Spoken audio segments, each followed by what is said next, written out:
can't tell you her name. Some names are never meant to be said, but you'd know her face from every magazine cover, every red carpet photo that floods your timeline. She walked past my desk again today. Same designer heels clicking against the marble floor. Same perfect posture that cameras love. But her hands, they were shaking. This wasn't her first time in this room. The doctor's door closes softly. I pretend to organize files, but really I'm listening. Not because I want to, because some sounds, they find you anyway. I bought another house last week. Her voice drifts through the gap under the door. It always starts with what she's acquired, never with how she feels. Malibu this time. Oceanfront. 37 million. The quiet stretches. I hear papers rustling, but no words. I stood on the balcony for hours watching the waves, just watching. The sentence hangs there unfinished. Some thoughts are too heavy for words. I've seen her here before, monthly visits that become weekly, then twice a week, always perfectly dressed, always alone, always carrying that same invisible weight, the kind designer clothes can't hide. Something slides across the table, probably tissues. My assistant scheduled 3 interviews for tomorrow, cover stories about my success. A bitter laugh escapes. Success.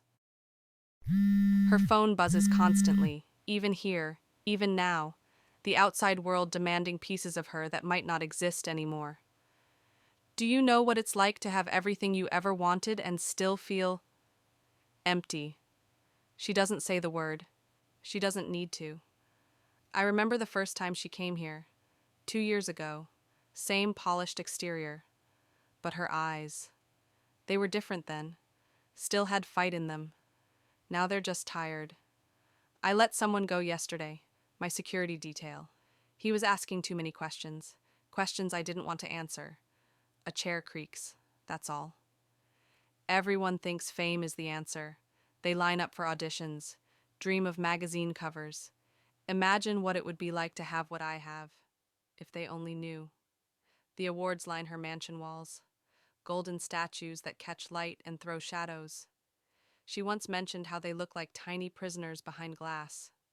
I have enough money to buy small countries, enough influence to change laws, enough beauty to stop traffic, but I can't buy my way out of my own head. Static from a text message breaks the silence. My mother again, asking when I'm coming home for Christmas. She wants the whole family to pose for pictures. The laugh that follows sounds broken. The happy family, the successful daughter, the perfect life. Another tissue leaves the box. I glance at my watch. 50 minutes in. She never uses the full hour anymore. She says the walls start closing in. The dreams are getting more frequent, same setting every night. A pen clicks, nothing more. Not nightmares exactly, just confusing. I wake up and for a moment I'm not sure where I want to be. A delivery truck rumbles past the window. Normal people living normal lives, carrying normal burdens. She watches them sometimes, studies them like artifacts from a world she can't quite remember. My publicist says I need to make more public appearances, show the fans I'm thriving, prove the tabloids wrong about... She stops herself. Some truths are too dangerous to speak aloud. The phone buzzes again, and again. 18 missed calls, probably another crisis that requires the real me to pretend to be the public me. Her voice cracks slightly. Sometimes I forget which one is supposed to be real. I've watched her practice in the mirror by the elevator, watched her transform, from the woman who sits in that chair to the woman the world expects to see. It takes exactly 37 seconds. You know what the hardest part is? Silence. Everyone wants to save me. Fans send letters about how I saved their lives, how my story gives them hope. But who saves the savior? The tissue box is nearly empty now. I have a team of 12 people whose only job is to keep me functional. Nutritionists, trainers, assistants, security, they monitor everything, but none of them can be with me at 3 a.m. when the thoughts get too loud. Footsteps. She's pacing now, those expensive heels marking time against the hardwood. There's a new role they want me to consider, playing someone who overcomes incredible odds, who finds strength in the darkness. A hollow laugh. Method acting at its finest. Something scratches against paper. Notes, maybe. I researched the character, read everything about her real life. You know what I found? She ended up needing help too. Another buzz from her phone. The outside world doesn't stop demanding its piece of her.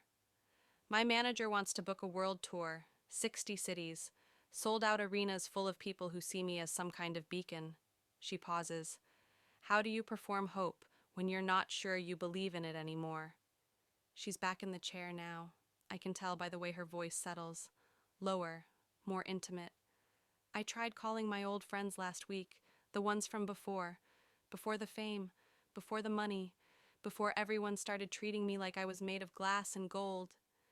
They don't know how to talk to me anymore, and I don't know how to be the person they remember.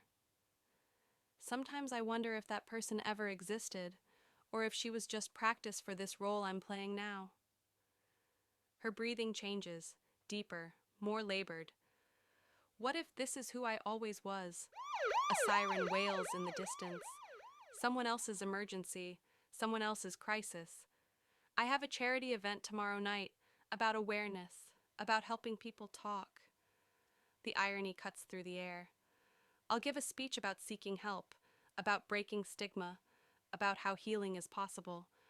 She stands again. The speech is beautiful. My team spent weeks crafting it.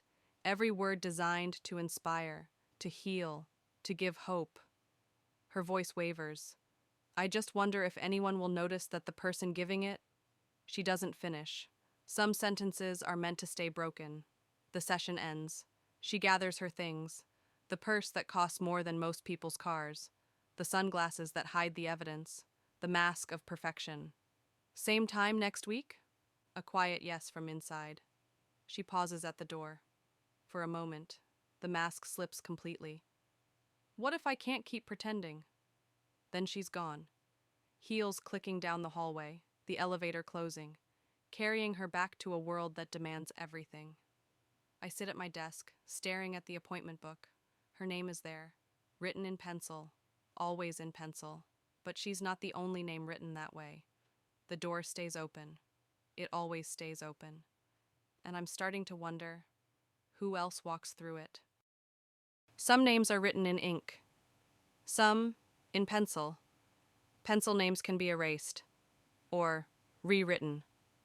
If you think this was the only story behind that door, you're wrong. There are others. And the door is still open.